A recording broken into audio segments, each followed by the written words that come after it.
Jimbo.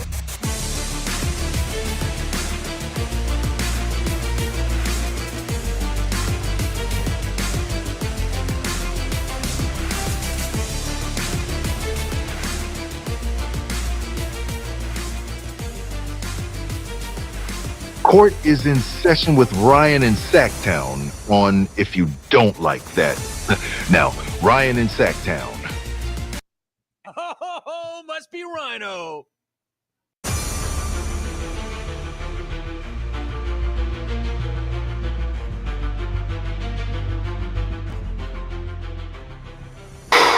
Boy, that escalated quickly. Did it? I mean, that really got out of hand It was fast. just a Sunday. It jumped up a notch. It did, didn't it? Things escalated pretty quick yesterday, any given Sunday.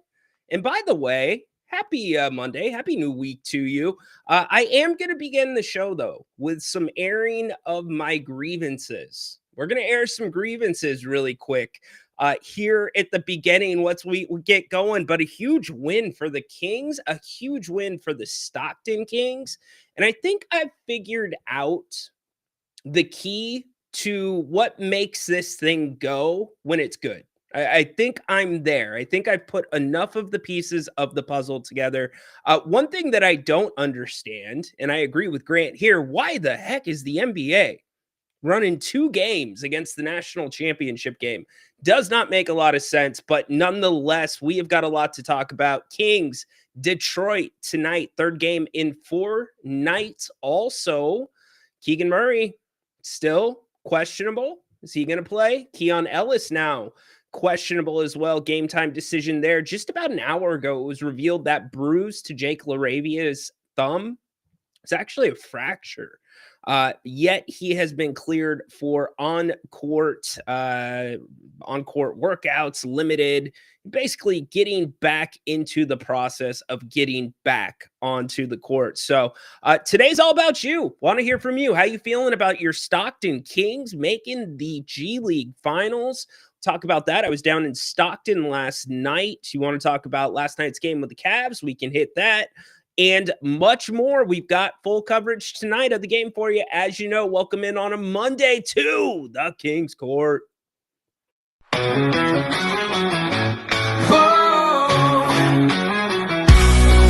Late nights on the screen, hey, it's Grant and Ryan. We bleed purple, talking hoops, never lying. Sacramento Kings, we rise and we fall. If you don't like that, then you don't know ball. Jerry sitting with the stories of the game, spilling all the truth, driving legends insane. From the Cow Palace days to Arco's roar, this town's heart beats on the hardwood floor. If you don't like that, turn away now. Kings in our blood, we ride. Holy moly, Jimbo. Holy moly, Jim Bob Boley, indeed. I was expecting like maybe half of yesterday's events, not all of them. The Kings come up with a big win, 120 to 113. I told Grant a couple of nights ago on the postgame show, I'm like, watch, they'll roll one of these games, but tonight's going to be a tall task in Detroit. And yeah, you know what? The airing of grievances. I got a lot of problems with you people. Now you're going to hear about it. I do. I go away for one night. And don't think that I'm not listening, I'm not watching, I'm not catching up to speed. I listened to the post-game show last night. I'm going to get to a few of you, air some grievances out. Zach, you will be included in those. Hope you're paying attention. But anyways, what's up? What's everybody doing on a Monday? We'll do our check-ins in a minute. You are welcome to call the show using the link that is in the chat already. I will put it back in there for you as well. And I love Grant, by the way. When he's doing the post-game solo, and I've told him so many times, I'm like, hey, Napes, you know, when you say, here's your link, click on it to call the show. You can't click on that link, Napes. Napes, it's not clickable. It's not clickable. So there's a grievance, maybe. for some of you who were trying to call last night. But nonetheless, call the show. Get up in here. We've already got a couple people waiting. We will get to them in just a few minutes. Let's do our just rundown really quick. We talked about the Kings and the Pistons coming at you here in about an hour, tip off an hour and a half, right? From now, I would expect in the next probably 60 minutes, we will find out about Keegan Murray and we will find out about Keon Ellis, sore right hand. We talked about the 120-113 victory last night for the Kings in Cleveland. They hand the Cleveland Cavs their 6th loss on their home floor. Kings are 2-0 against Cleveland this year. Make it make sense. But I think I've connected some of those puzzle pieces. And I think I've also, a lot of people have asked, why is Valanciunas, why has his minutes been inconsistent, especially in games where it seems like going to that double big lineup, which I've been a big proponent of. Why is Doug not going to it? I think now, especially with the time that I've spent in Stockton, it's kind of coming clear to me. Speaking of Stockton, not the halftime show. That's up from last time. We don't even have that graphic in our file right now. Let's take that down. There we go. Speaking of Stockton, they are your Western Conference champions in the G League. They are on to the G League finals, which begin tomorrow, meaning they are on their way to Orlando, taking on the Osceola Magic and Mac McClung. Yes, that Mac McClung that jumps over cars and people and has won the dunk contest, 2 years in a row now? He's a pretty good basketball player. That's why he doesn't want to keep doing the dunk contest. He doesn't want to be boxed in to being known as just a dunker. But what a great game last night. I'm going to talk about it. Terry Taylor turned this thing around. Like, I was doing this. I'm like, am I seeing this right? It was incredible. If you were at that game, let us know. Put it in the chat. J Cal was there. He said, "What's up?" I know Vlad was there. I know BJ was there because he was sitting right next to me for that one. So good stuff there. March Madness tonight. You've got your final. It's going to be a weird game because you've got two completely conflicting styles between Houston and Florida. Nonetheless, who you got? I have not checked our brackets.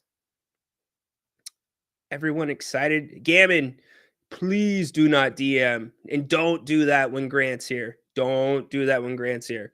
That's a good way to send Napes into rant land, if you want to call it that, because it blocks our screens. You don't know it. You didn't know that. You have no way of knowing it. Just don't do it when Napes is here. But anyways, getting back to March Madness. Yes, the NBA guru, I guess, has this thing locked up with our bracket challenge. So we'll talk about that more here in a little bit. And we'll get to your check-ins as we look at some stats from last night as well. And then we'll go to the phones. So what's everybody doing in the chat? What's up on this Monday? What are we talking about? Anybody have grievances to air? I have a grievance. All of the construction going on in my neighborhood, the signs that say detour, and then you take the detour and it says no through road, that's a problem for me, especially when you wind and you just go around and around and it's not like a straight line. You're driving for 2 or 3 minutes, making hard turns, and then you get right to the spot that you started. Another thing that says you can't have access there. And then here's another thing about that. How about guppies and people that walk their dogs without a leash? I had to stop 2 or 3 times for this family because, it's cool. Just let the dog range. Don't worry about everybody else. What if your dog that you're walking doesn't like other dogs?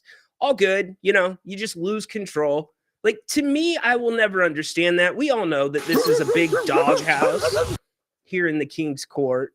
But come on, man. Put the dog on a leash, please. Just do it. Justin, what's up, man? First in on this Monday. I have no idea how my bracket is. By the way, speaking of Bennett's, go to Bennett'sRestaurants.com. Check this out. They're rolling out a new lunch special Monday through Friday. some craft sandwiches that look absolutely incredible. So go check those out on the website. Make sure you sign up for their newsletter as well. That's how I found out about it. Al, welcome. Happy to have you here. Yeah, you're kind of playing with house money. These guys played a lot of minutes last night. Lyles 40, Sabonis 40, DeRozan 40, 42 for Levine, 40 for Keon Ellis. A lot of people happy about that. Interesting that right hand popped up and flared up. We'll try to make some more sense of that. PK's in the house. Athena, what is up? How are you? Airing grievances. When are the feats of strength? Yeah, we'll work those into the show. I'm not sure how to do feats of strength digitally, but we might be able to work that out. Athena, Ryan, do you call the Stockton games? I do not.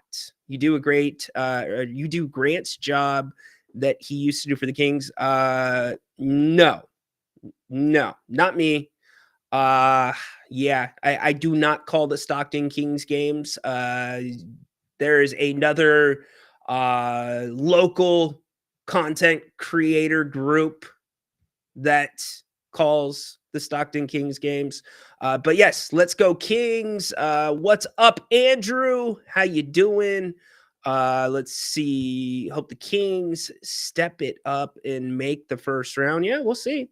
We will see. All right, we're going to keep rolling through some of these, but as I said, let's get to the phones. Always happy to take your calls here on this Monday. We begin with he's gonna set the tone for us. Michael Guerrero. What's up, Michael? How are you doing, Ryan? Hey, dude, I'm doing well. How are you? It's good. It's kind of strange. I'm just wondering, how did we beat the Cleveland Cavaliers? Does it have to do with the matchup or something? It seems. I don't know, to be quite honest with you. I'm shocked that the Kings hand their Cavs a 6 home loss. I thought because, Cavs have been such a good home team that it's a nightmare place for anyone to come to Cleveland. So, you know how I've said for a while, Michael, or for those that might be tuning in for the first time, I always say it's the Kings versus the Kings. And then usually if the Kings can win that matchup, it ends up in a win for the game. And that's kind of what last night was. The Cavs turned the ball over 16 times for 37 points. The Kings capitalized on their mistakes. And more importantly, the pace last night was consistent. How do you battle teams that are big? You hit them with pace. You run them up and down the court. And I thought the Kings did a really good job of that. And they got lucky too with Donovan Mitchell going out for a little bit in that third quarter. Yeah, we got to play the Detroit Pistons. My gosh, Pistons, what a season they already had. I mean, nobody expected them to be here. Yeah, no. And where did it kind of get rolling against the Kings? If we think back to this Pistons game earlier in the season, they were down 18 and came back and won.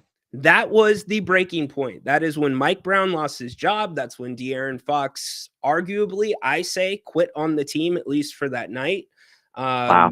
And everything changed that next day in the fallout. So, yeah, they're a good team. But Kate Cunningham is such a good. I mean, he's. I mean, I don't know if he reminds me of Kevin Durant. I mean, it's rookie. Yeah, I'm not gonna compare him to Durant per se, but I see what you're saying. I mean, I'm talking about the early years. The early years. Remember the Thunder back in 08 and 09? They were what, 50? I think 59 losses. And next year they went 50 win. Yeah, I remember that. I think that kind of reminded me of that. I mean, but this is more impressive because the Pistons were at 14 wins last year, and then after that, I don't know how many wins. 43 wins. That's a hell of a season for them. Yep, they're very well coached. They've got a lot of young talent. So hats up to JV. I agree with you 100%. And it's interesting that Cleveland let him go. That's he ends up here, and then conversely, Brooklyn lets Kenny Atkinson go, and he ends up in Cleveland. Both teams now having success, or both coaches having success in different destinations. Yes, definitely. Michael, appreciate you, dude. Thanks for kicking us off today. There's one more question. Oh, yeah. Have. Go for it. I wanted to know about the the in-season tournament. I know that it looks like that we're playing against the Mavericks. And then who do you want the Kings to match up? If the Kings do fall in a ninth seed, it's a big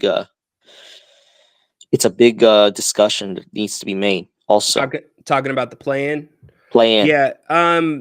I don't really care who the Kings play, because it's going to come down to how the Kings play. I think last night is actually a decent example. The Cavs are way better than the Mavs, but in terms of size, I think it is a little bit of a dress rehearsal if you were going to play the Mavericks, because of Lively, because of Anthony Davis, because of all those other guys, Gafford. They're big, so you got to beat them with pace.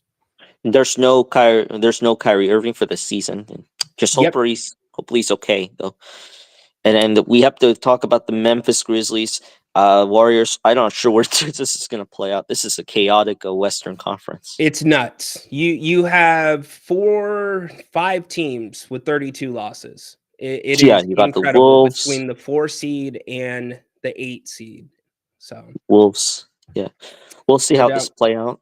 Yeah. Appreciate you. Yeah. Thanks, Michael. Good job by him kicking us off today.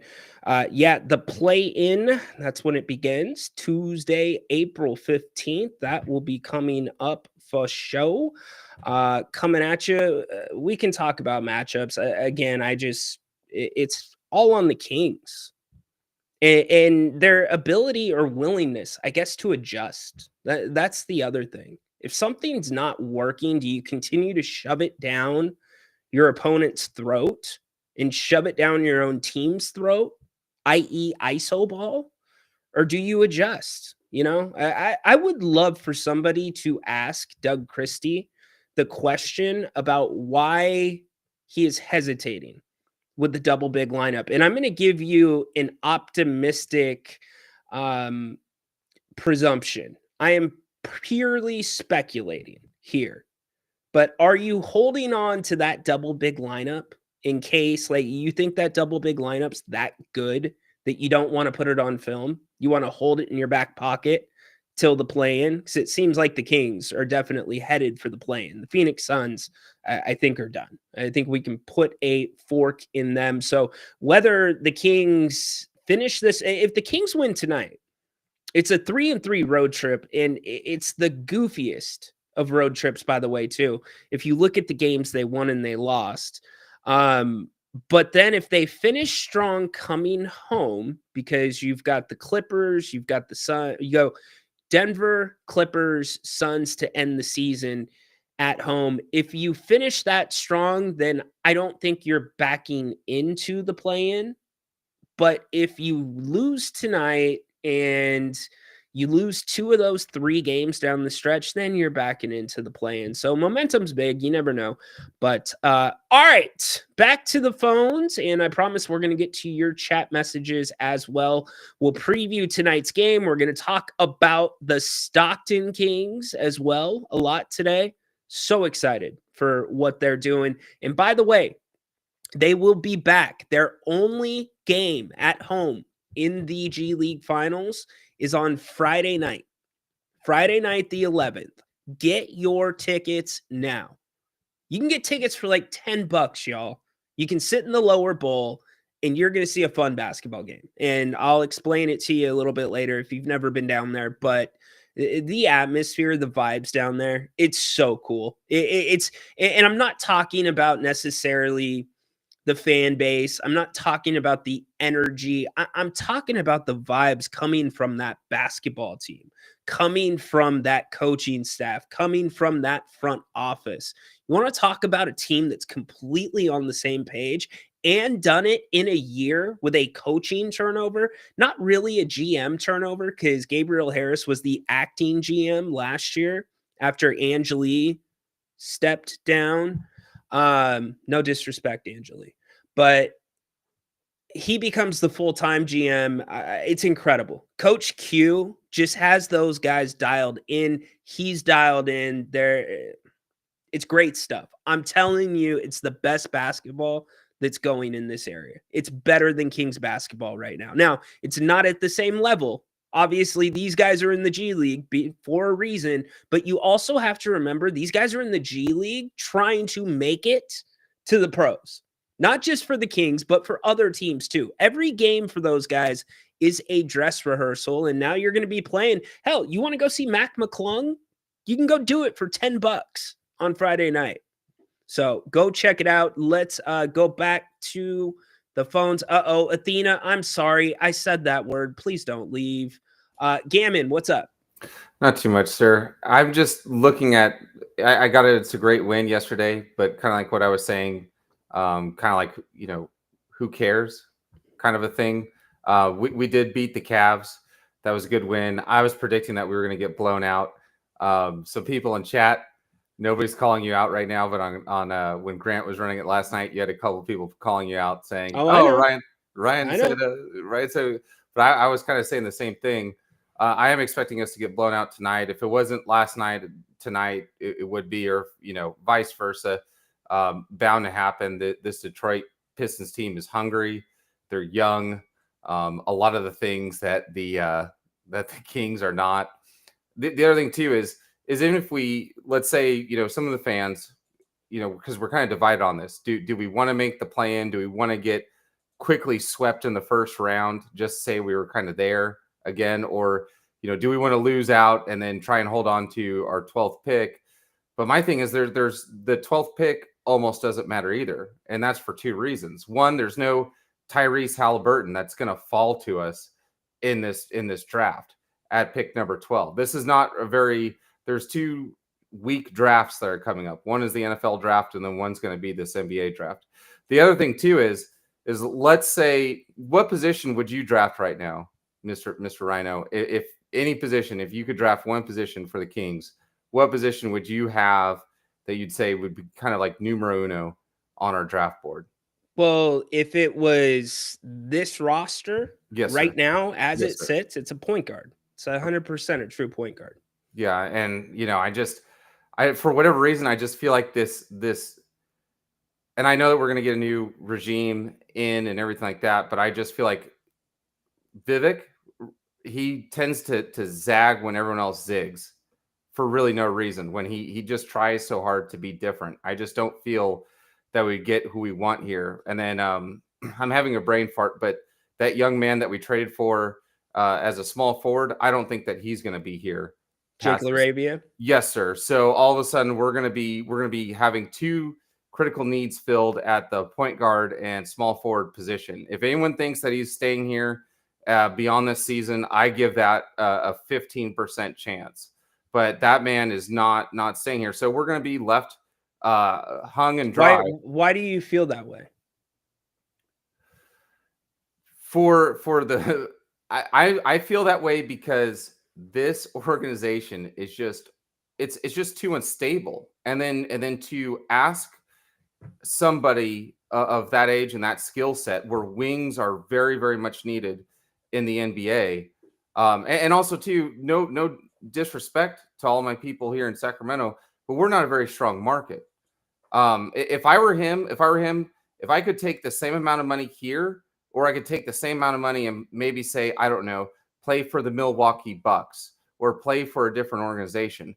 If I'm him and I'm seeing these guys that have been on this team for a couple of seasons, right? Sabonis asking about the direction. You can see the lack of direction that's there. I'm sure there's a lot of discordance here. I don't know him. I don't know his agent. I'm just saying that if it were me, I'd want to be in a stable situation, and I'd want to leave. I would ask this to all the Kings fans right now that are in chat. Would you want to play for Vivek? I get playing for us and the fans, but do you want to play for this owner? Would you sell out for this owner? And that's the honest, true statement. Whether we win and we get into the first round, or whether we keep our 12th overall pick, whatever that we get is going to be inconsequential, really, except for, we've got somebody here for a couple more years. But really, we could see this turning into a fire sale, really, at the end of the season. That's just the way that I feel. I feel like it's something that's not really being talked about. But again, I mean, I would just put that towards you. Is this a franchise? If you're given equal amount of money from here or any other place, right? Mid-level exceptions, what have you. Is this where you'd want to call home for you and your family playing for this? And it's not even a front office, because we probably the front office is gone. Would you want to play for this owner, this ownership? Well, it's multifaceted, and I think it starts with your stars. That's going to be a much bigger talking point for your Sabonis's. I should say your all stars. Your Sabonis's. It doesn't matter. Levine's here, whether he likes it or not. So we're not going to bring his name into it anymore. But DeMar DeRozan, that's where that is a bigger talking point. So here's a couple things that I think we're underestimating.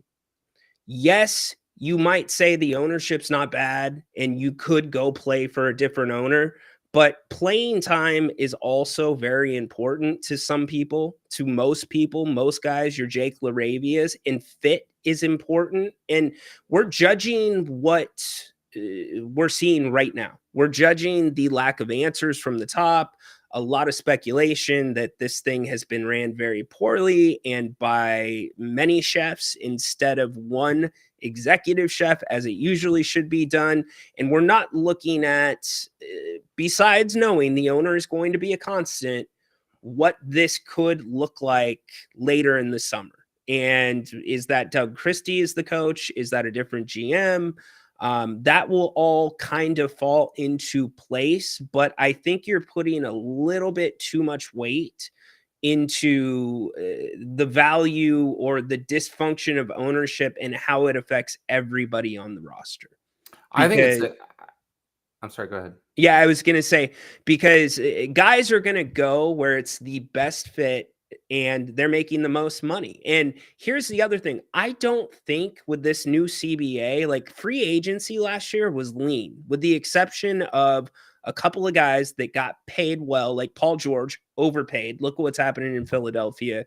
But Malik Monk didn't even test free agency. And I think partially, and I'm speculating here, the money was not there for Malik Monk. Staying in Sacramento made the most sense. It was going to give him the most playing time. It's a perfect example, actually, because he had been through 2 years of this Vivek cycle. He knows what goes on behind the scenes, yet you still choose Sacramento because you've been a part of the lifestyle. You like the community.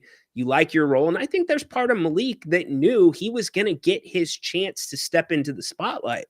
That De'Aaron spotlight, which he has to a degree. He's kind of sharing it with Zach LaVine. And so I think that same line of thinking goes down through the roster when it's a guy like LaRavia. It's a guy that's, I don't know, Valanciunas, etc. Exactly. And when I look at this Kings team, this team is only about, 5 wins difference of the team that we're playing tonight, right? The Detroit Pistons. But the biggest difference is that we're hoping that this Kings team can build some consistency. My thing is that it's the teammates, the players want consistency, but the ownership and the front office have not provided that consistency. So how can we, if it's organizationally not run in a consistent manner, we're not going to see that same product on the floor. The other thing too is with Doug Christie, whether he stays or whether he goes, he's going to need. I wish there was a way to pull Bobby Jackson in to be an assistant head coach, or Mike Bibby, or see what Chris Webber or Stojakovic has. These are all things that are not going to happen, because I'm seeing this time and time again, where I'm not seeing a lot of creativity from Doug Christie as far as game plan wise. You are literally, this is my opinion, Gammon, you will see less and less creativity. I'm going to take Bobby Jackson out of it.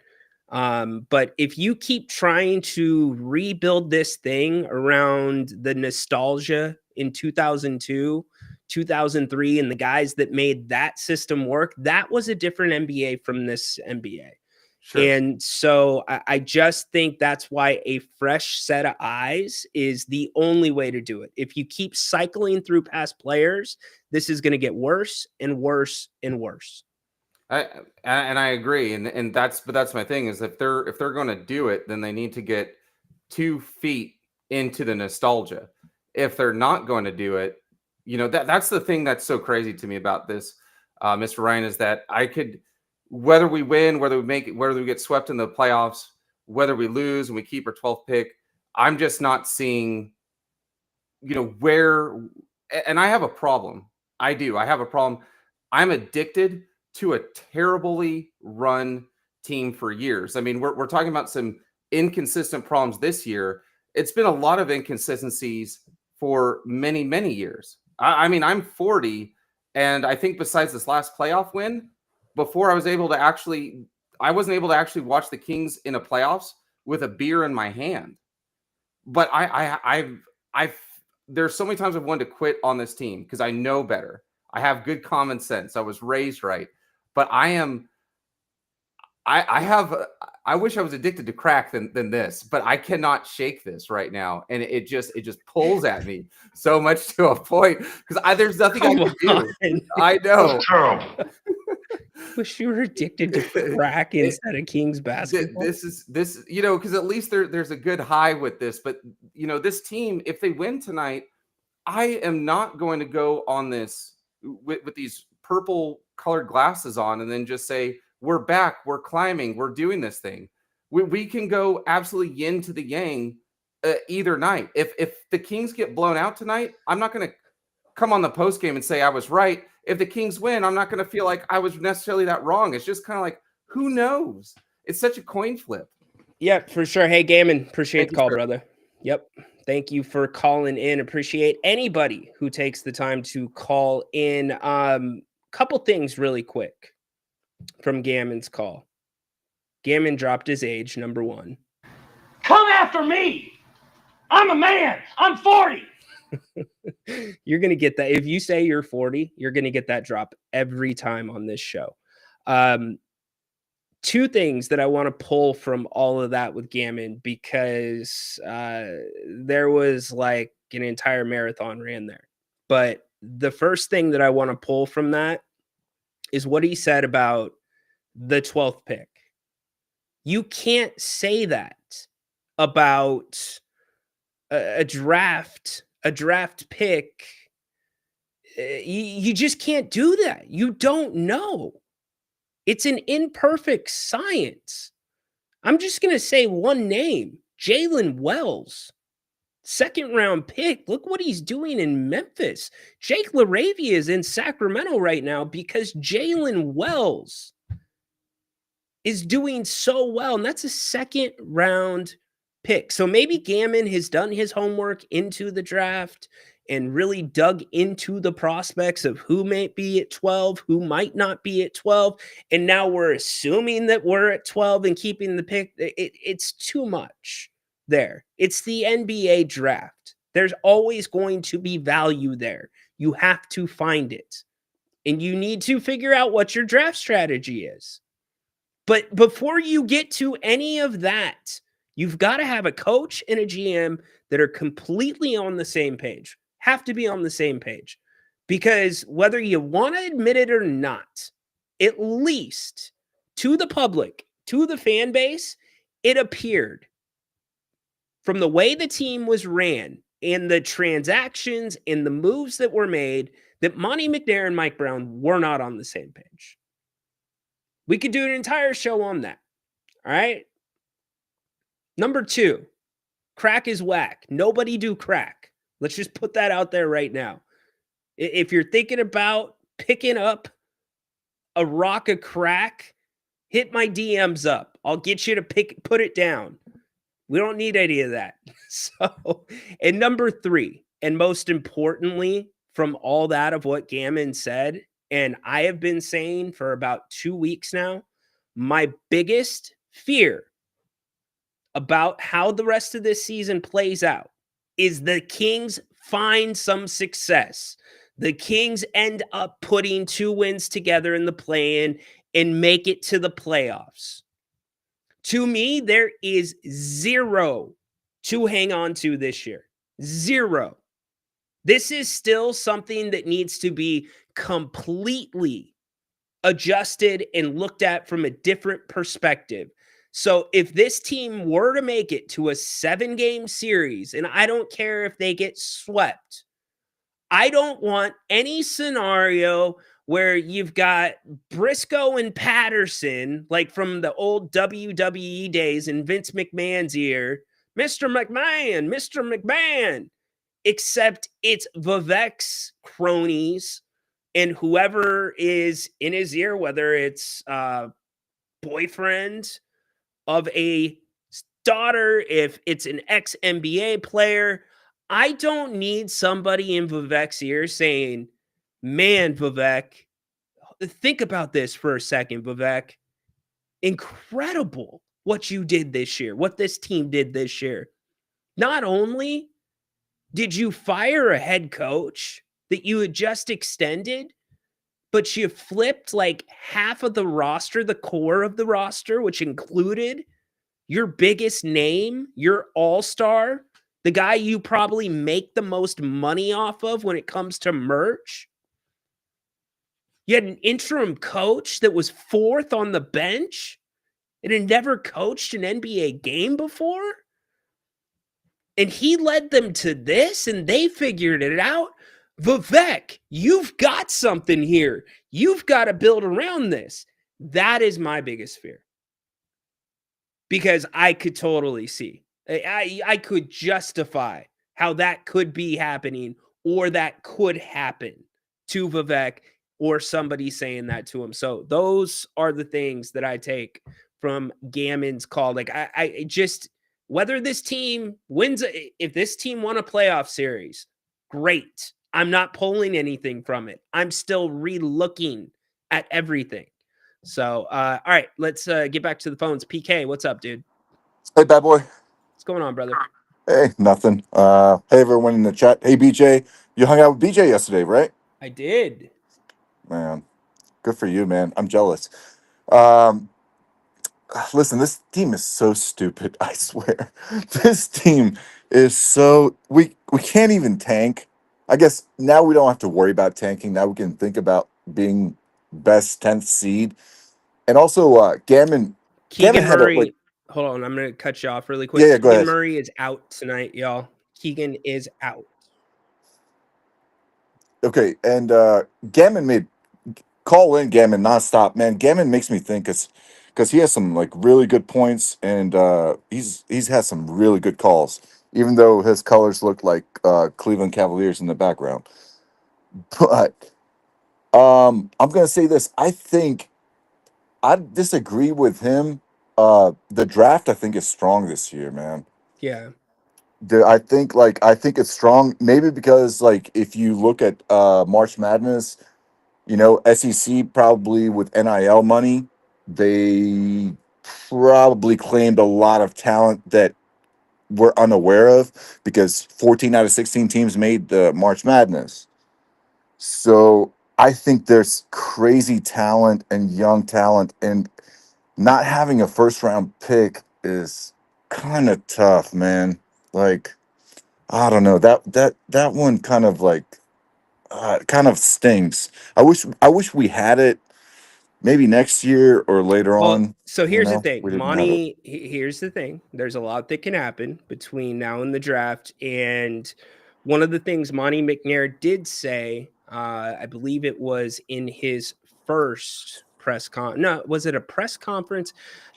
He said on the record that the Kings are operating under the belief that that pick will not be here and exploring ways to get back into the draft. What does that even mean then? So they're operating on not doing anything?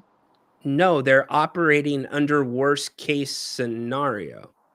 And if that were to happen and you lose your first round pick, this thing finally conveys to Atlanta. How could the Kings get themselves back into the first round? They are looking at scenarios.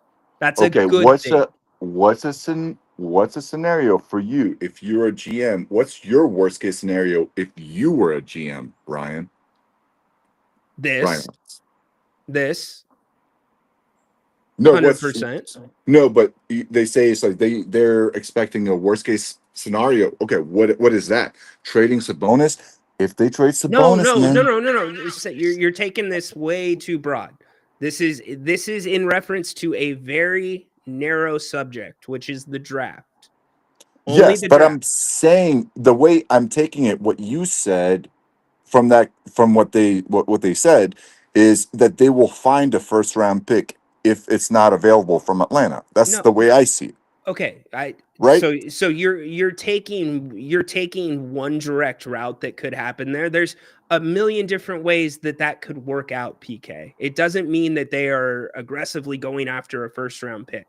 That could mean that they're looking to get more picks on the back end of the second round or the front end of the second round. They're just looking at all of their options. Nothing's off the table.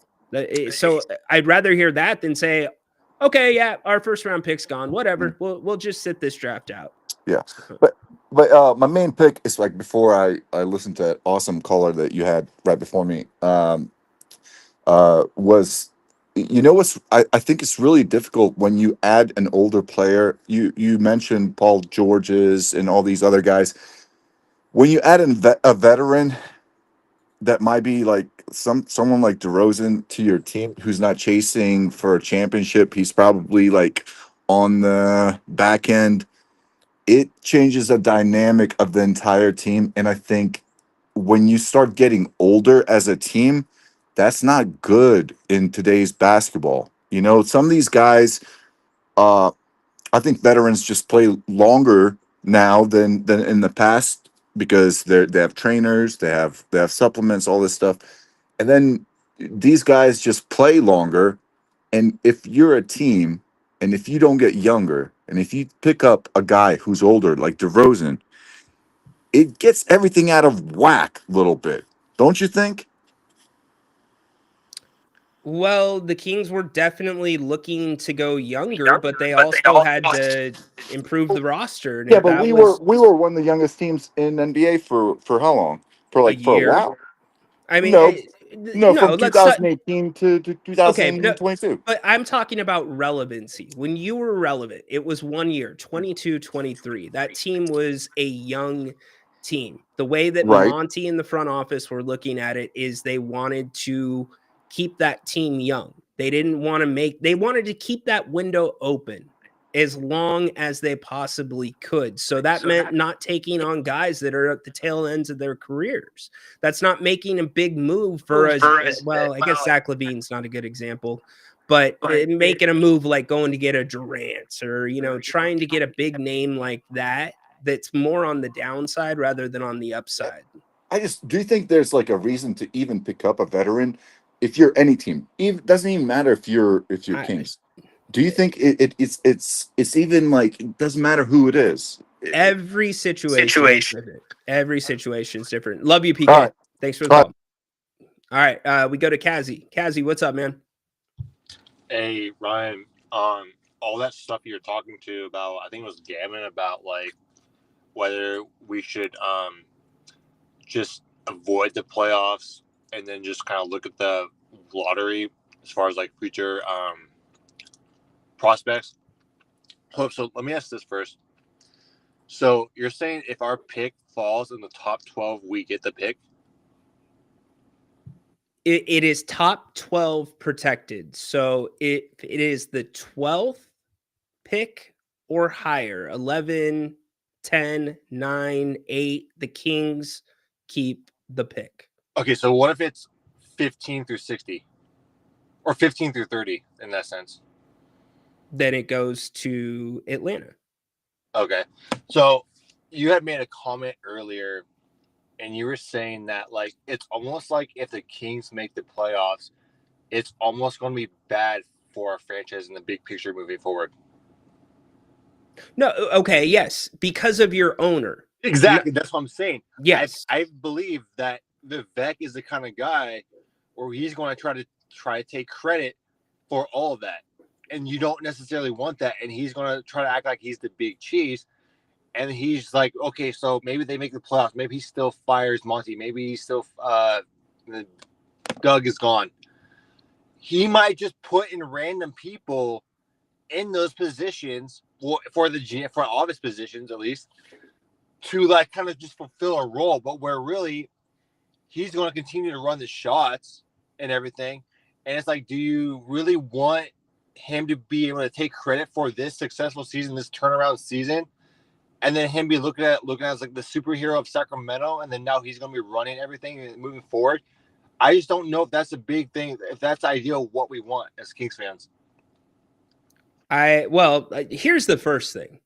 At first, I thought it'd be a slap in the face to Kings fans seeing Vivek out at Sutter Health Park and being so up and involved in the A's. You remember this moment a couple of days ago? We're going to start us off with our two favorite words is the Kings owner and chairman, Vivek Ranadive. Take it away. Play ball. It's like almost, it sounded like he had to be coached on how to say play ball. Anyways, maybe it's a good thing that there's a lot of tension on baseball right now from Vivek's stance, but it doesn't matter what happens. That's just who your owner is. And until your owner changes, it's how it's got to be. Or it's how it's going to be. And I think we're way too future casting right now. And I'm not putting it on you, Cassie. I've let the show kind of go there. What it comes down to is, can you bring in, if you're bringing in a different GM, if you're bringing in a different coach, number one, can you get a respectable pool of candidates, of actual candidates that could really make this thing better? Or are you going to have a pool of candidates that are quote unquote veterans, that are at the end of their career, that are retreads, that are only taking this job for a paycheck? That's your first concern. That's the thing. Like, with like any business, even like if it's like a Home Depot store, like if your store manager is terrible, is it going to be easy to get employees that are going to be able to help, like, make money for your store? It's going to be difficult. You just need to hope that whoever it is, and we will never know this, by the way, we won't know this, but whoever it is, they need to have a backbone to be able to stand up to Vivek. You better hope whoever comes in here, if somebody else comes in here, at least they can communicate on a very honest level with Vivek, to where it's not somebody that turns into a yes man. And I'm not saying Monty McNair has done that, but I think that working for this owner clearly grinds your gears. If you read Sam Amick's article that said that Jeremy Lamb at one point was believed to have power in this organization, that's crazy. That Angeli was making decisions. She made the Mike Brown decision. Like, if you're hearing that and you're the GM, and then you're being trouted out in front of the fan base as the one that's firing Mike Brown, the one that called the meetings, like, you have no power. You are a puppet. And so where do you find the in-between? And it's the $1 million question. It's the $1 million question. So if we make the playoffs and we get swept, is it still going to be valid to fire Monty? And then do you think Doug will still be gone?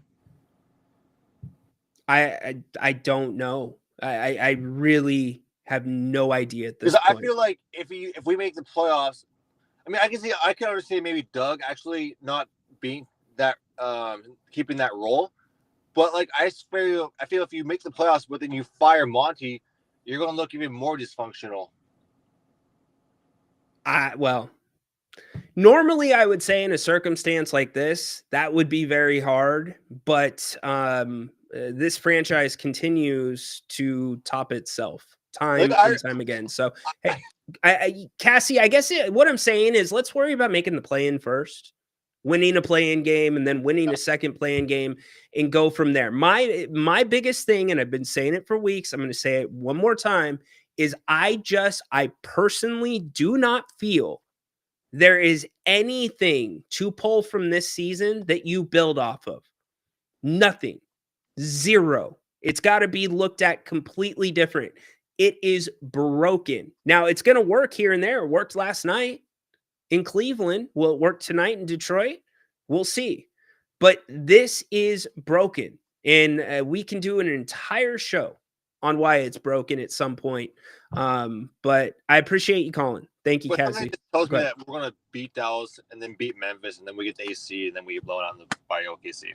Well, then they do. I just hope that nothing. Again, I've said what I've needed to say, where I stand on it. But yeah, it's very possible it could happen. Who knows? For sure. Thanks. Appreciate you. Good job, Kazi.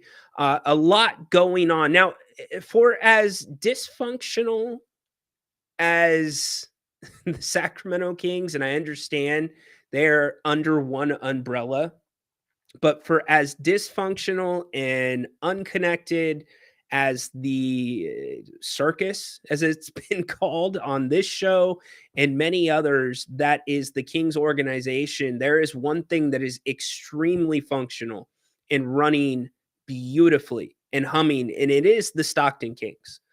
The Stockton Kings are just operating at a different level.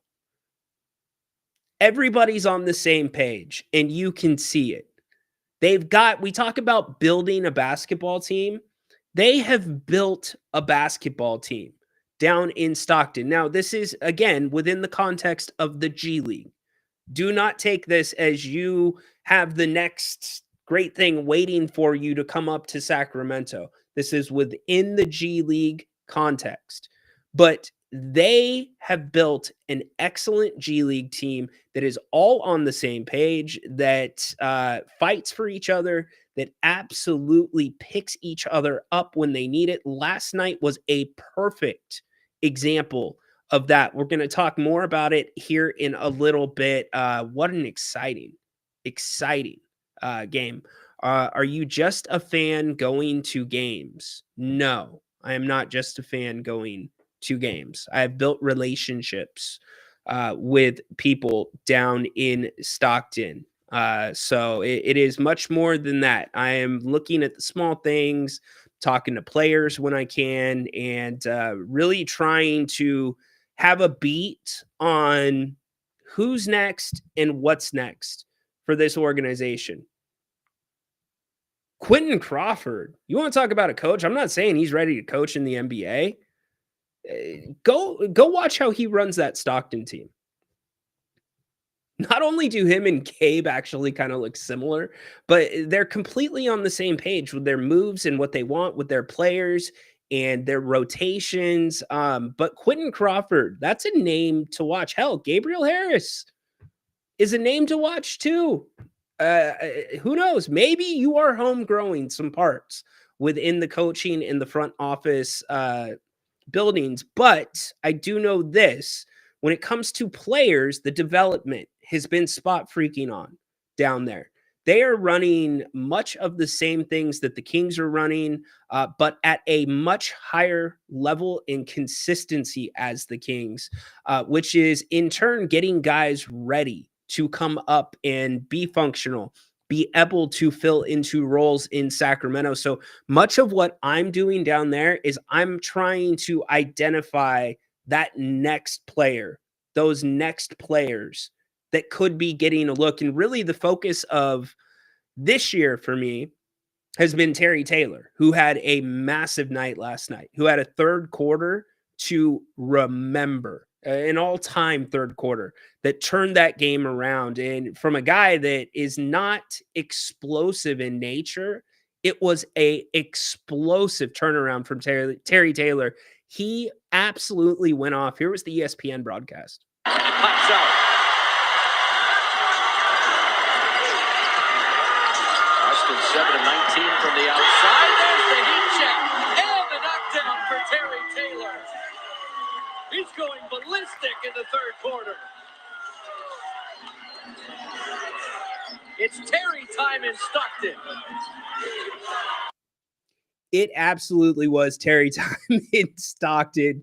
Terry was so fired up when he came to the bench. He's just slapping all of us. He goes right down the line. He starts dabbing up BJ, dabbing me up. It turned the game around.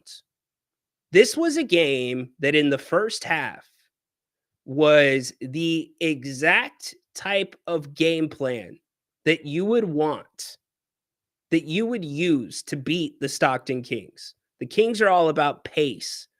They're about being up tempo. They're about fluidity. They're about ball movement. They're about multiple options and consistently looking for those multiple options and consistently cutting. And the Spurs came in and they mucked it up. I mean, the Kings were stuck in the mud. No matter what the Kings did, they could not just get past it. And on top of that, I rarely say this, they were getting a really bad whistle last night for 3/4 of that game. And then in that third quarter, and the Kings, and BJ was sitting there with me. I'm like, they're going to be fine, Beach. They just got to be able to hang in. They've got to hang in. And they did hang in. They were within striking distance at the end of the first quarter.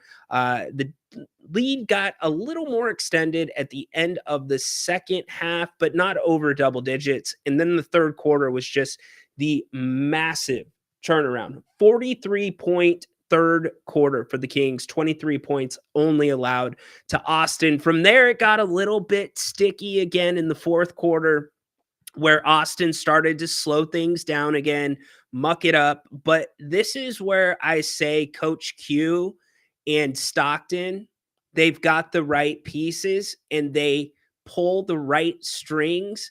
Guys like Dexter Dennis, guys like John Elmore, who I was literally having this conversation during the game with Dexter Dennis about some of the Spurs players. And he's like, man, like you just wouldn't like guess like these guys hoop like this. And I'm paraphrasing. And I'm like, well, you got one of those on your team, bro. I'm like, if you went into a Cal Fit, you would not pick that guy up on your team.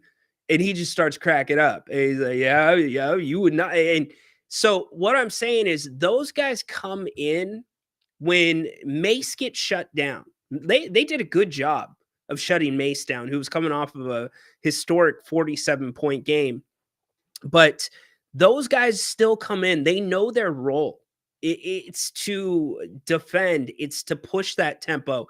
It's to make a big shot. And last night, John Elmore, not so much on the offensive end, but the defensive end. Yeah, that's Dexter. That's DD. Dex, as we call him and they call him. He came in and made a huge three-pointer in the fourth quarter, also had some great defensive plays down the stretch.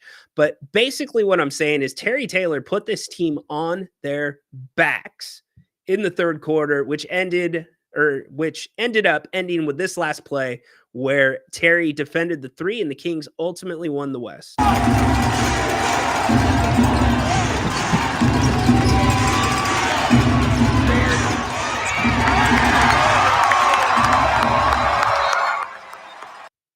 And that was all she wrote, and moves the Kings on. You could say that the Kings have won the Western Conference Finals. Well, you got to say it within the G League context, but that's a huge deal for a franchise, which I have said for as dysfunctional as this Kings franchise has been for the last couple years, the complete opposite down there. The complete opposite. You know why? Because I don't think Vivek's paying attention to what's going on down there. Vivek, to me, is probably hands off down there. And you notice what's happening. I will tell you the Stockton Kings are a top 5 team in the G League, both the way they are ran and the way that they produce on the court. They had the most home wins this year in the G League. They were the number 1 seed in the Western Conference. So get out and support them. On Friday, I will be down there. Come say hi. We're going to be giving away tickets here on the King's Court to go on Friday. If you want to make it out to Stockton for the only finals game that they host, it's a best of 3, I believe, series. Every game up until this point in the playoffs has been win or go home, but incredible night again from the Stockton Kings. Isaiah Crawford had a tough night, though. I will say that. But Terry Taylor, man, that fourth quarter. And Mace, how about this? Mace had a quiet 38. Scal, it was a grind for him, but they did what they needed to do. And the way that they did it was they kept their identity. Pace. Now, why do I keep saying pace? The reason I keep saying pace is going back to last night. Pace is the one thing that I am pulling away from this Sacramento team that I can confidently say you see the best version of the Kings when they play with pace. You saw them play with pace last night. And so when we found out that Keegan Murray was going to be out, he's out again tonight against the Pistons, I immediately said, maybe this is a good time to go double big. I think this is probably where you pull that out. No, Doug started Trey Lyles. And not a big deal, not a shocking decision. Now, it does go against what some of you have said in the chat, which has been Doug's initial comments about wanting teams to have to adjust to the Kings. Seems like Doug is adjusting a little bit more to what other teams are doing, but I at least for a night, and when I look back and I see how the Kings have gotten their signature wins, there's been one constant in it, and it is pace. Last night, they turned them over, Cleveland, 16 times, and they didn't just turn them over 16 times. They made them pay for it.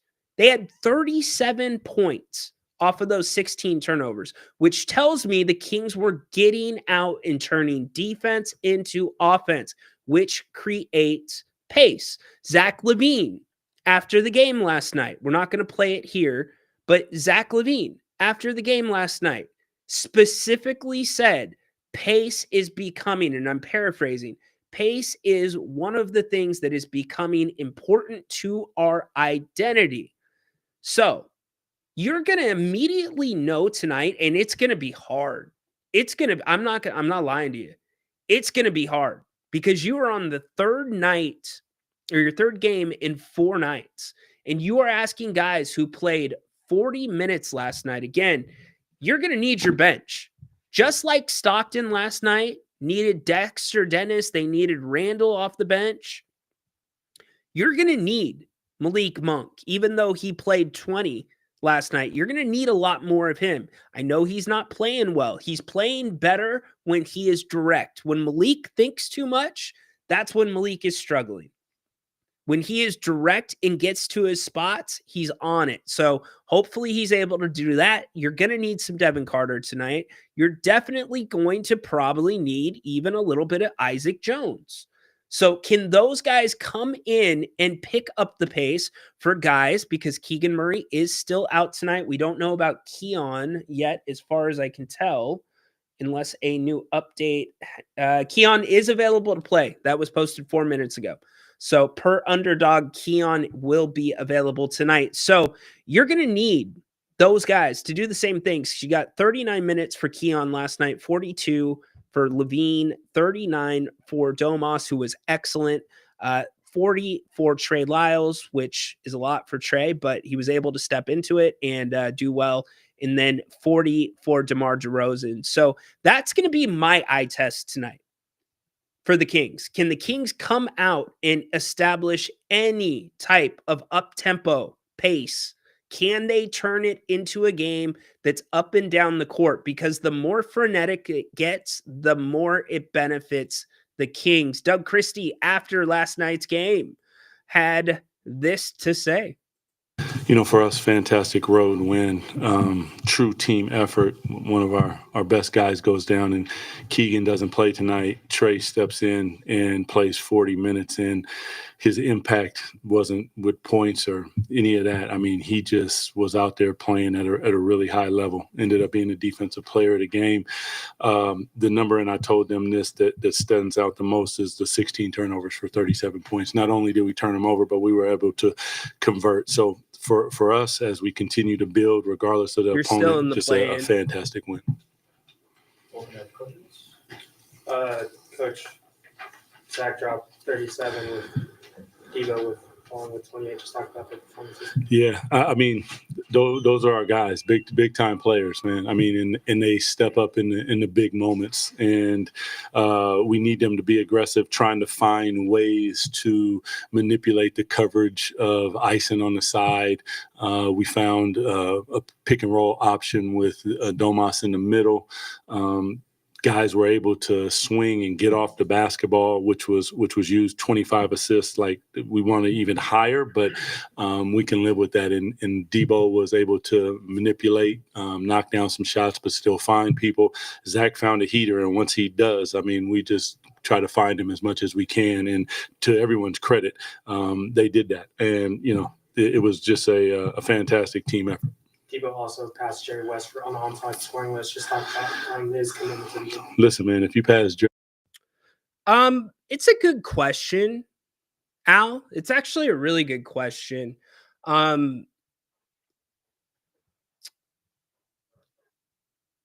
don't know.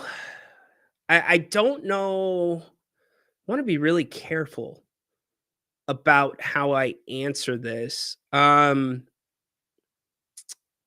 Because I don't exactly know how the collaboration works between Gabriel Harris, the GM, and Monty McNair when it comes to transactions. I do know that the commitment of the G League team, the commitment that they make to ensuring that the development of players is in line with what Sacramento needs is incredible. It's spot on. It's the reason it's really the story of the last 3 seasons. It's the biggest story for me coming out of Stockton has been the ability for them, and I don't want to say solely identifying because I'm sure Monty is part of this process as well. But your Isaac Joneses, your Keon Ellises, and not only identify but develop them, and then also be able to work with some of the guys that would be assigned to the G League team, like Kessler Edwards. They never just rolled the basketball out and said, go score 50, get your shot right, and we'll send you back up. They've always simulated the looks. And Scal Labissiere is a huge part of this, by the way.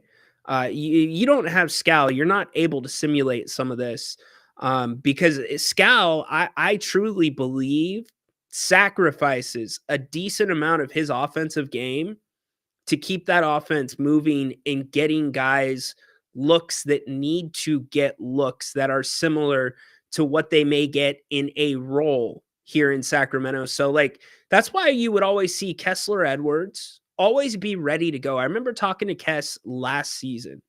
They had just come off a road trip, and the Kings, it was like a 4 or 5 game road trip, and it was back east.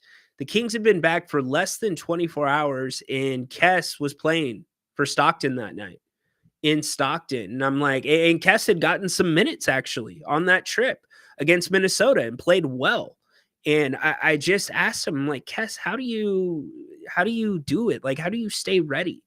And he's like, it's all up here. You just got to take everything. He just basically said it is all upstairs, but that upstairs also has to connect with the movement and connect with the experience with your body and playing the game. And so the fact that they were able, it's a simulator. Like anybody that's a pilot or games, it is a literal simulator for those guys. And that's what they treat it like. And so that's why more times than not, when the guys that play a lot in Stockton get called on to play in Sacramento, whether it's a 5-minute stint, a 7-minute stint, a 10-minute stint, usually they play well. So it's a great question. I can't put my finger. I would say probably, Al, more autonomy to operate. Probably a little bit more autonomy. I'm presuming that's speculation on my point. Angeli was at the game 2 games ago. Nobody, Vivek or Angeli, I didn't see either of them there last night. I would be very surprised if, well, the Kings play on Friday night too, I think. So maybe you won't see them down there. I know last year for the conference finals, Vivek was down at the game. You're looking at the Kings season statistics right here. Us in anything in life, you are doing something. God rest his soul. One of my favorite people is Jerry West, but when I think of Debo and from working with him in the summertime, I just gained a whole new level of respect. I knew him a little bit previous to that. My son played on his AAU team, but being able to coach him, being able to train him, seeing his process, what he goes through, how he digests the game, it does not surprise me that he's passing legends because he is a living legend himself. Coach, you guys are only the 4th team that's beaten the Cavs multiple times this season. So I know you mentioned turnovers in this one, but what are some other things that you think you were able to do against them this time and last time a couple weeks ago? Well, trying to get to the free throw line against them is big. That's huge if you can draw fouls, because the last King to start, Keon for sure is starting right now. He was undrafted. When Mason Jones got here, and he was the guy that I focused on last year, I love Mace. Dude's energy is just contagious. And I have so much respect for how Mace is grinding through this season. You can see physically it is taking a lot to get through these games, and this dude's playing at a high level, and he is being targeted every single game by the opposing team. He is the hot guy that they are targeting. But yeah, Keon, undrafted. Isaac, still in the process. And here's the other thing about Stockton, too. They're not afraid to take risks. I really thought that Slauson, who was with them last year, probably had the most upside, where he had the NBA athleticism and he could make the freaky plays, but the common plays were more difficult for him, and they got off him this year. They got off Boogie Ellis. They got off a couple of guys that you would have thought coming off of training camp in the summer they'd stay on. And they turned it over, and I understand why they did. Look at where it's at now. And I mean, you have a group of guys down there that this is it for them. The G League is it. That is their ceiling. But then you've got a small group that still has that chance. And, IJ, he got promoted to a full-time deal. I guess what I'm saying, when it comes to the development aspect, I don't know that there's anybody better in the G League than the Stockton Kings. Go out there and find me 2 guys that have been, find me another Keon story. Just find me one like Keon. There's not a lot of them, and it's a great thing for the G League, and it's a great thing for Sacramento. And the fact that the Sacramento Kings are not putting, and I'm talking the business side of things, I'm talking about not putting more behind what Stockton's doing, kind of blows me away. They should be. I should not be the only one talking about the talent that's being developed down there, both on the floor and off the floor, with the coaches and the GMs too. I mean, Quentin Crawford's staff, they're completely in line. It's hard to explain. You got to go down and watch. You'll understand. But yes, Keon Ellis for sure. In a second, we're going to look at what Detroit does well and what some keys to tonight will be. We'll also get your final scores as well as we get closer to tip-off of the Kings and the Pistons. Coach Christie, one more time. Part of where they excel at is when the foul isn't called. they take that ball and they are right back at you. Donovan is fantastic in transition. He finds people. Strus and those guys are running to the corners and they're knocking down threes. The other one is offensive rebound. We only got 8 of them tonight, but we obviously you want to get more. But for 11 second chance points, that's a pretty good number. We would like to bid more, but those are 2 of the areas that we like to try to take advantage of if we can. But also just trying to match or exceed their physicality, because they came out in the second half and they were extremely physical. I think like our first 3 possessions, we weren't able to get into what we wanted. And then I think I called a timeout, and that's when I was saying found a way to manipulate Domas in the middle of the floor, and that pick and roll really bared fruit for us. That's going to be the key for the Kings going forward, by the way. That to me is whether or not the Kings, that is, from a coaching perspective, the difference that is going to dictate whether the Kings win games from here on out, or, it's kind of hit and miss like we've seen on this road trip. Will the coaching staff not stay with something too long? Will they adjust quicker? Because that's what I think you need to see more of. I think we've seen the Kings in the last month be far too stubborn. And we haven't gotten an answer to the question of whether it's the players or the coaching, because nobody's directly asked the question. But when they get into those ISO moments, at some point you need to realize, like, you got to know your play or your part in the play. The Kings are a bottom of the play-in team in the NBA. The Kings are not the Cavs. The Kings are not the Thunder. The Kings are not the Warriors. They're not the Denver Nuggets, where it's like, you know what? That's all right. We're going to keep grinding at it the way we grind at it, because that's what we do, because that is what has gotten the Kings to 38-40. That's why you are 38-40. Because what you think you do right doesn't work.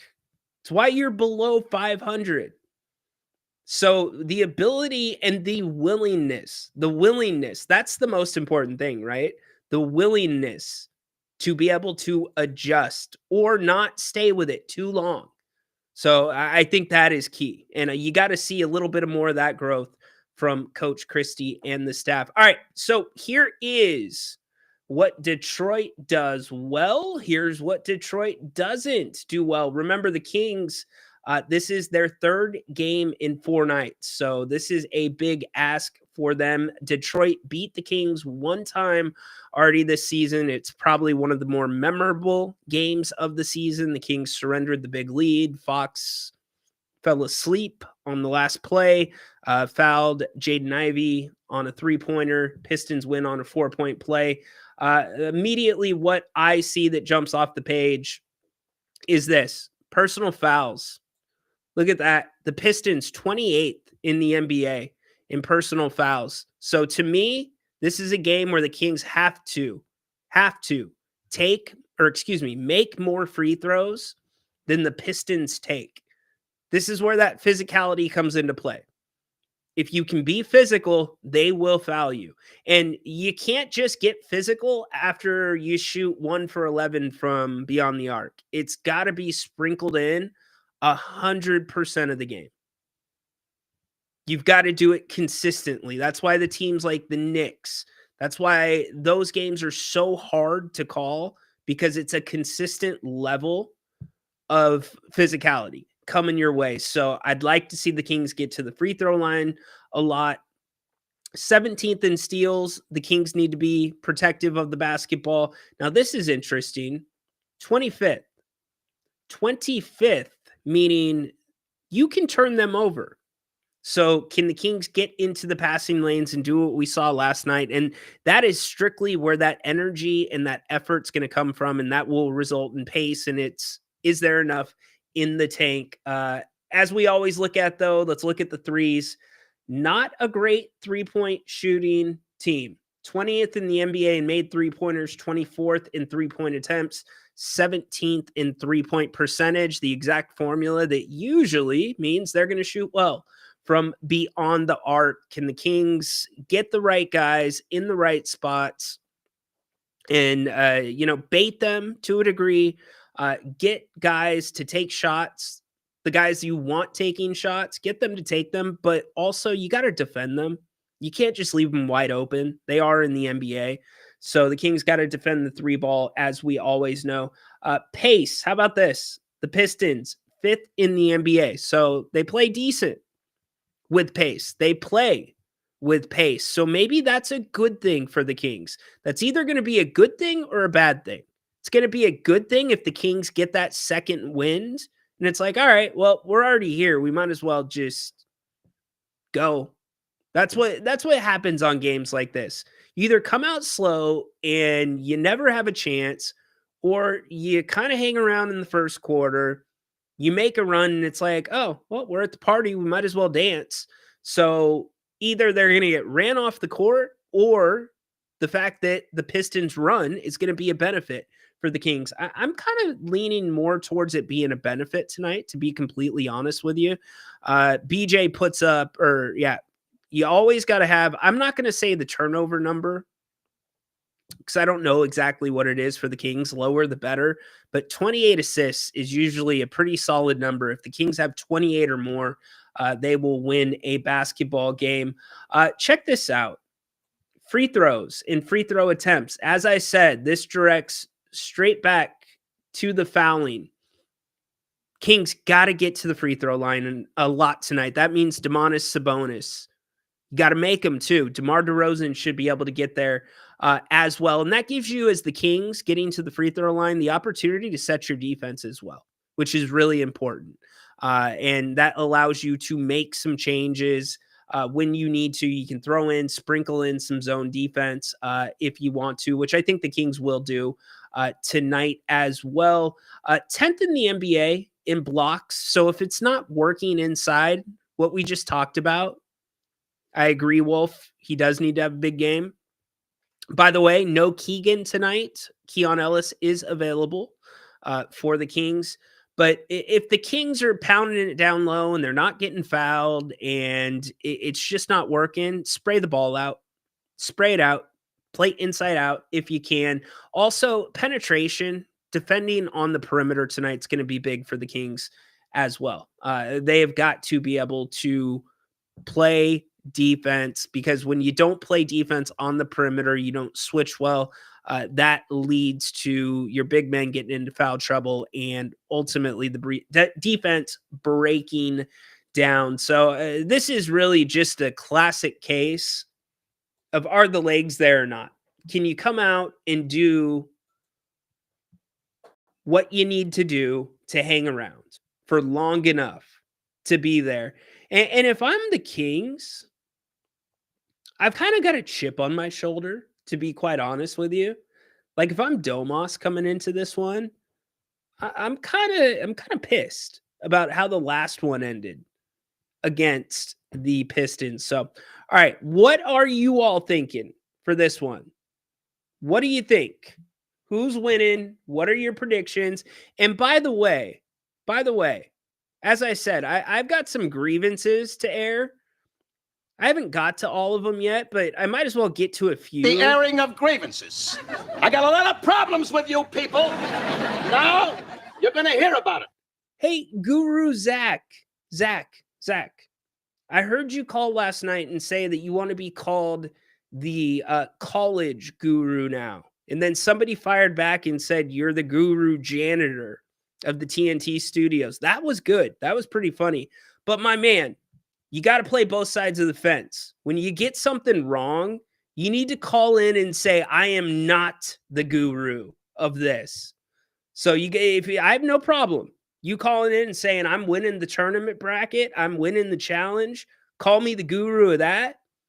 But when you get something wrong, you better call this show and say, you know what? I am not the guru of this.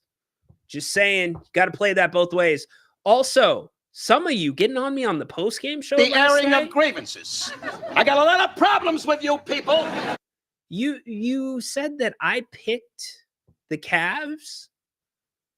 I don't think I actually picked the Cavs. I know I didn't pick them at halftime because I wasn't on that show. I just thought it was going to be a very hard game for the Kings to win. But if I did, fair enough. Throw it in my face. Look, here's how you know, by the way, if the Kings if it's a Kings basketball game, but what I mean by a Kings basketball game is it's playing out the way the Kings want it to play out. It's a game like last night where it feels like a race to 100 points.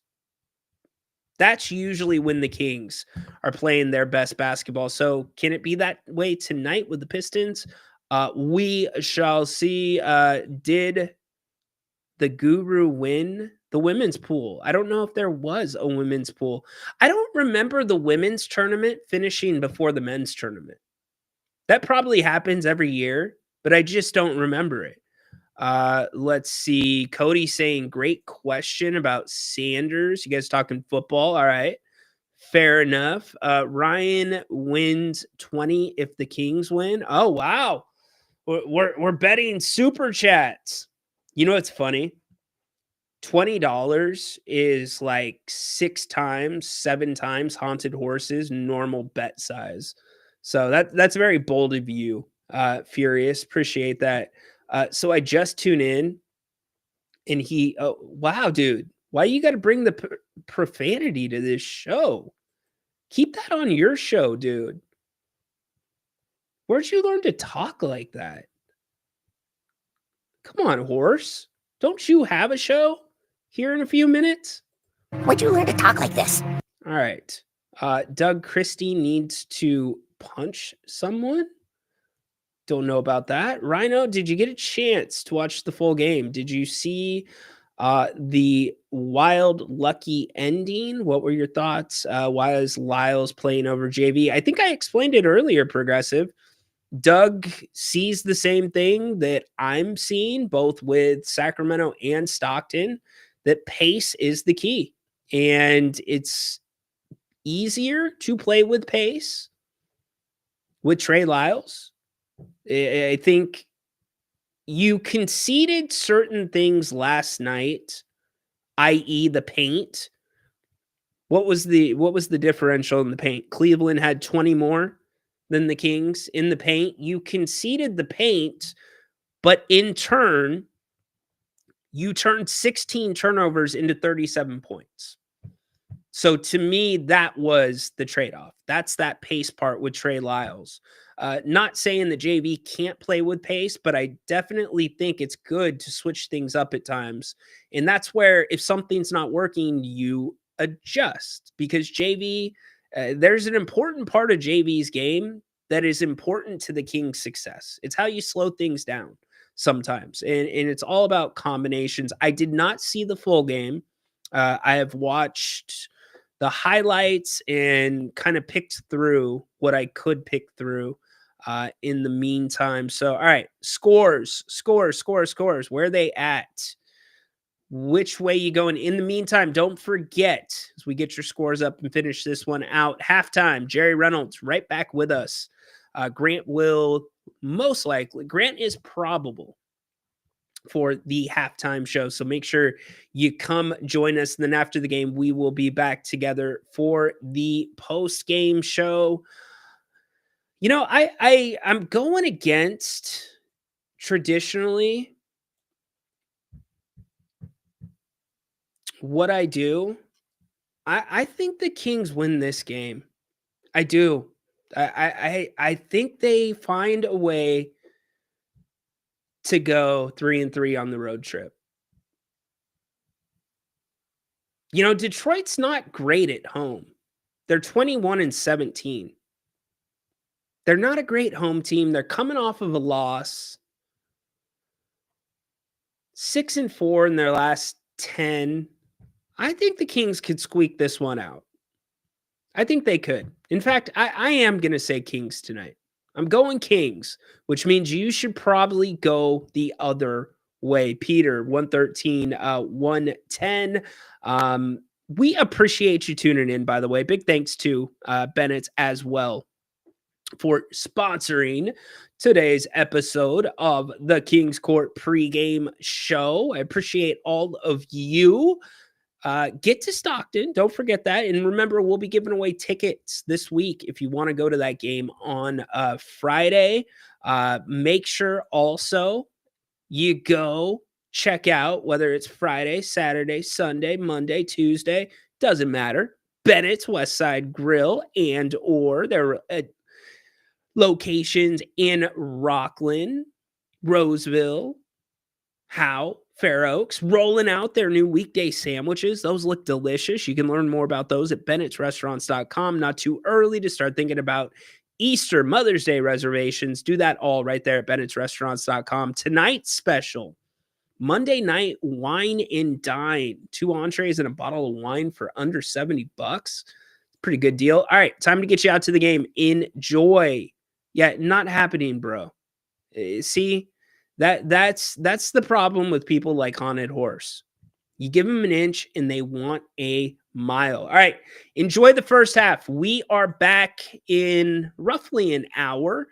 Will the Kings come out, play with pace? Remember, no Keegan Murray in this one. Keon Ellis is available and able to play. He was questionable with that sore right hand. Interesting one there. I acknowledge each and every one of you for showing up. Acknowledge me. Be back with us, Jerry Reynolds, in just about an hour here on the channel.